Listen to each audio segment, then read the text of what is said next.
नमस्कार, मी सविताच किचनमध्ये तुम्हा सर्वांचं खूप खूप खूप मनापासून स्वागत। श्रावण महिन्यात घराघरामध्ये सत्यनारायणाची पूजा केली जाते आणि नैवेद्यासाठी बनवला जातो मऊ लुसलुशीत प्रसादाचा शिरा। आणि हा प्रसादाचा शिरा नेहमी सव्वाच्या मापातच घेतला जातो, जसे की सव्वा वाटी, सव्वा कप किंवा मग सव्वा किलो किंवा मग घरातील कुठलेही एखादं भांडं घ्या, पण सव्वाच्या मापातच सर्व साहित्य घेतलं जातं। चला तर पारंपरिक पद्धतीने बनवला जाणारा छान मऊ लुसलुशीत आणि रसरशीत प्रसादाचा शिरा कसा बनवायचा ते पाहूया। तर या वाटीने मोजून मी सर्व साहित्य घेतलेले आहेत, जसे की सव्वा वाटी साखर, सव्वा वाटी तूप आणि सव्वा वाटी रवा। तर रवा मी इथे जाड वापरलेला आहे। जाड रवा घेतल्यामुळे काय होतं तर प्रसादाचा शिरा छान मोकळा आणि सुटसुटीत बनून तयार होतो, चिकट होत नाही। त्यानंतर सव्वा वाटी वितळून घेतलेलं तूप घेतलेलं आहे। तर तूप हे वितळूनच घ्या, जर का तुम्ही घट्ट तूप घेतलं तर कढईमध्ये जेव्हा तूप गरम होईल तेव्हा त्याचं प्रमाण कमी जास्त होऊ शकतं, त्यामुळे घेतानाच सव्वा वाटी तूप वितळून घ्या। त्यानंतर इथे मी 1 चमचा वेलदोडे पूड घेतलेली आहे, थोडेसे काजू बदाम आणि मनुके घेतलेले आहेत। प्रसादासाठी हे ड्रायफ्रूट्स पूर्णपणे ऑप्शनल आहेत, नाही घेतले तरी चालेल आणि याचं काही प्रमाण नाही आहे, हे तुम्ही तुमच्या आवडीनुसार घेऊ शकता। त्यानंतर 1 केळं घेतलेलं आहे आणि हे 1 केळ या सर्व साहित्यासाठी पुरेसं आहे। त्यानंतर इथे मी तुळशीची पानं घेतलेली आहेत, ही प्रसादासाठी महत्त्वाची आहेत। त्यानंतर या भांड्यामध्ये मी याच वाटीने मोजून सव्वा वाटी दूध आणि सव्वा वाटी पाणी एकत्र करून घेतलं आहे। आणि आता या केळीचे आपण बारीक काप करून घेऊया, म्हणजे मग ते शिऱ्यामध्ये व्यवस्थित मिक्स होईल।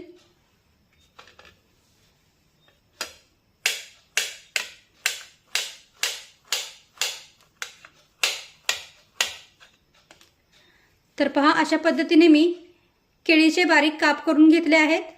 आता सर्व साहित्याची तयारी झालेली आहे। आता लगेच आपण शिरा बनवायला सुरुवात करूया। आता सगळ्यात आधी हे दूध आणि पाण्याच्या मिश्रणाला गॅसवर उकळी येण्यासाठी ठेवून देऊया। आता या दूध आणि पाण्याच्या मिश्रणामध्ये 1 चमचाभर तूप टाकूया, म्हणजे मग शिरा पण छान मऊ आणि लुसलुशीत राहतो।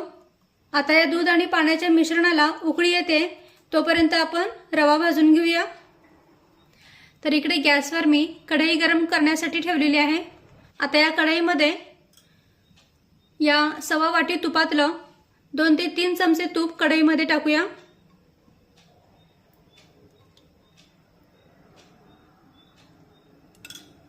आता तूप हलकसं गरम झालं की त्यामध्ये हे काजू आणि बदामाचे काप तळून घेऊया। गॅसची फ्लेम अगदी मंदच ठेवा। हे ड्रायफ्रूट्स तुपामध्ये असे छानपैकी परतून घेतले की ते छान कुरकुरीत होतात आणि शिऱ्यामध्ये पण चवीला खूप छान लागतात। आता साधारण 1 मिनिटभर हे ड्रायफ्रूट्स तुपामध्ये मी छानपैकी परतून घेतलेले आहेत। आता हे आपण काढून घेऊया।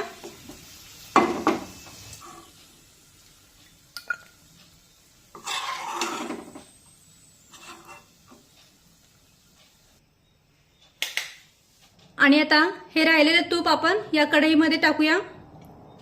साधारण 2 चमचे तूप मी राखून ठेवते, याचा वापर आपण शेवटी करणार आहोत। आता तूप हलकसं गरम झालं की त्यामध्ये हा सव्वा वाटी रवा टाकूया। तर पहा, रवा तुपामध्ये टाकल्या छान फुलला आहे। रवा असा तुपामध्ये टाकल्या फुलला ना की मग शिरा पण छान मोकळा, सुटसुटीत आणि दाणेदार बनून तयार होतो। आता गॅसची फ्लेम मंद ठेवूया आणि मंद आचेवर हा रवा भाजून घेऊया। एकसारखं या रव्याला उलटण्याने परतत राहायचं, म्हणजे मग तो सगळीकडून व्यवस्थित भाजला जातो। आणि गॅसची फ्लेम ही अगदी मंदच ठेवा, म्हणजे मग रवा करपला जाणार नाही। हा रवा आपल्याला मंद आचेवर हलक्या तांबूस रंगावर भाजून घ्यायचा आहे। आता 2 ते 3 मिनिटे झालेली आहेत. हा रवा मी सतत परतून घेतला आहे. रवा अजून कच्चा आहे, पूर्णपणे भाजलेला नाहीये. आता यामध्ये आपण हे कापून घेतलेलं केळ टाकूया. मिक्स करून घेऊया. गॅसची फ्लेम अगदी मंदच ठेवा. केळ असं तुपामध्ये रव्यासोबत परतून घेतलं ना की मग ते काळं पडत नाही आणि शिरा पण चवीला खूप छान लागतो. पण काही जण काय करतात, शिरा पूर्ण तयार झाल्यानंतर त्यामध्ये केळ मिक्स करतात. त्यामुळे काय होतं, केळ काळं पडतं आणि शिरा पण चवीला बिलकुल चांगला लागत नाही, गिळगिळीत लागतो. त्यामुळे सुरुवातीलाच तुपामध्ये रवा भाजून घेत असतानाच त्यामध्ये केळ मिक्स करायचं, छान एकजीव करून घ्यायचं, म्हणजे मग शिरा चवीला एकदम मस्त लागतो. आणि आता जवळजवळ 7 ते 8 मिनिटे झालेली आहेत. तुम्ही पाहू शकता रव्याचा हलकासा रंग बदललेला आहे आणि रवा छान फुलून पण आला आहे. आणि यामध्ये केळ अगदी व्यवस्थित मिक्स पण झालेला आहे.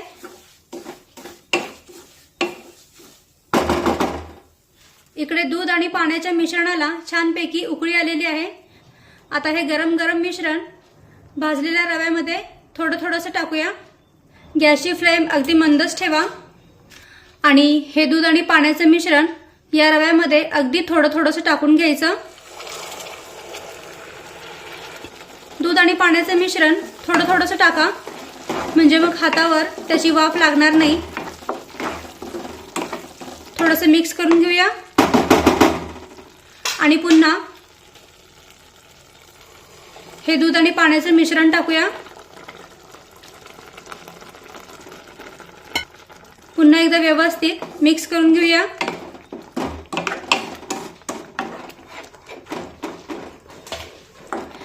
मिक्स करून झाल्यानंतर आता यावर झाकण ठेवूया. गॅसची फ्लेम मंद ठेवूया आणि 4 ते 5 मिनिटे याला एक वाफ काढून घेऊया. फक्त एखाद दुसऱ्या मिनिटांनी कढईवरचं झाकण काढून रवा उलटण्याने हलवून घ्या, म्हणजे मग तो खाली करपला जाणार नाही. आणि आता बरोबर 4 ते 5 मिनिटे झालेली आहेत. कढईवरचं आपण झाकण काढूया. तर पहा रवा छानपैकी फुललेला आहे. तूप सुद्धा रव्याने सोडलेला आहे. हे पहा रवा छान मोकळा आणि सुटसुटीत झालेला आहे, व्यवस्थित शिजलेला आहे. आता यामध्ये ही 1/4 वाटी साखर टाकूया. मिक्स करून घेऊया. एक गोष्ट लक्षात ठेवा की रवा शिजल्यानंतरच यामध्ये साखर टाकायची, म्हणजे मग रवा चिकट होत नाही. आता या साखरेला या रव्यामध्ये अगदी व्यवस्थित मिक्स करून घेऊया. तर तुम्ही पाहू शकता जसजशी साखर वितळली गेली तसतसं साखरेला पाणी सुटून हे मिश्रण जे आहे ते सैलसर झालेलं आहे. आता पुन्हा या कढईवर झाकण ठेवूया. गॅसची फ्लेम अगदी मंद ठेवूया आणि मंद आचेवर 2 ते 3 मिनिटे हा रवा वाफून घेऊया. आता 2 ते 3 मिनिटांनी कढईवरचं झाकण काढूया. तर पहा शिऱ्याने तूप सोडलेलं आहे, म्हणजे शिरा आपला अगदी व्यवस्थित बनून तयार झालेला आहे. हे पहा बिलकुल चिकट झालेला नाहीये, छान मोकळा आणि सुटसुटीत झालेला आहे.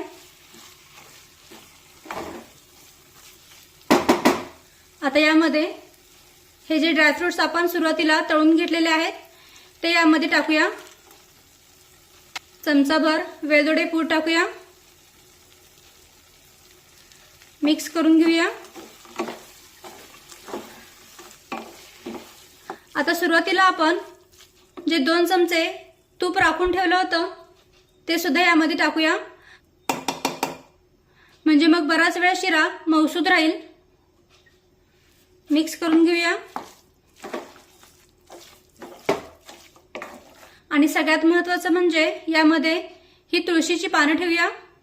तर इथे आपला छान मऊ लुसलुशीत आणि रसरशीत प्रसादाचा शिरा बनवून तयार आहे.